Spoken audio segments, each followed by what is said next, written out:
SV news కి స్వాగతం.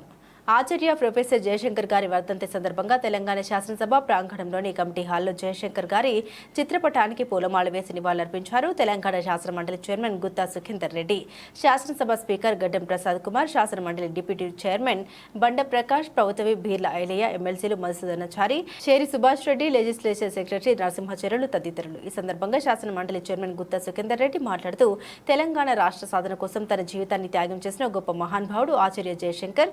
ఉమ్మడి ఆంధ్రప్రదేశ్ రాష్ట్రంలో తెలంగాణ రాష్ట్రానికి జరుగుతున్న అన్యాయాన్ని నిలదీసిన వ్యక్తి. ప్రత్యేక రాష్ట్ర ఏర్పాటు ద్వారానే తెలంగాణ ప్రజలు బాగుపడతారని తన చివరి శ్వాస వరకు రాష్ట్రం కోసం పోరాడిన మహానుభావుడు. కానీ తెలంగాణ రాష్ట్ర ఏర్పాటును ఆయన చూడకుండానే కన్నుమూయడం దురదృష్టకరం. ఈ కార్యక్రమంలో శాసనసభ, శాసన మండలి ఉద్యోగులు తదితరులు కూడా పాల్గొన్నారు. వారి జీవితాంతం తెలంగాణ రాష్ట్ర సాధన కొరకు అంకితం చేసినటువంటి మహనీయుడు ప్రొఫెసర్ జయశంకర్ గారు. ఎందుకంటే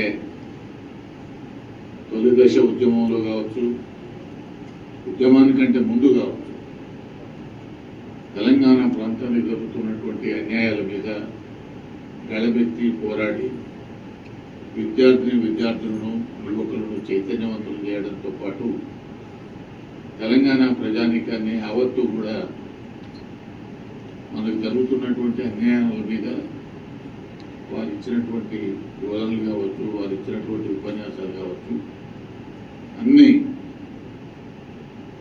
మనం ముందుంచినారు.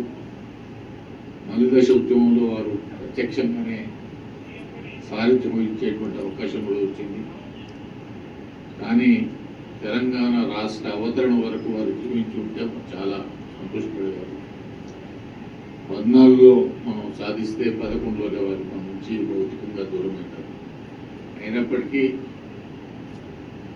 గత 10-11 సంవత్సరాల తెలంగాణ రాష్ట్ర అవతరణ తర్వాత ఈ రాష్ట్రం యొక్క అభివృద్ధి కావచ్చు, ఈ రాష్ట్రంలో జరుగుతున్నటువంటి పాలనే కావచ్చు, వీటన్నింటినీ కూడా తప్పనిసరిగా వారి ఆత్మకు శాంతిని కలిగిస్తాయని చెప్పి ఆశిస్తూ వారికి ఘనమైనటువంటి నివాళులు అర్పిస్తారు.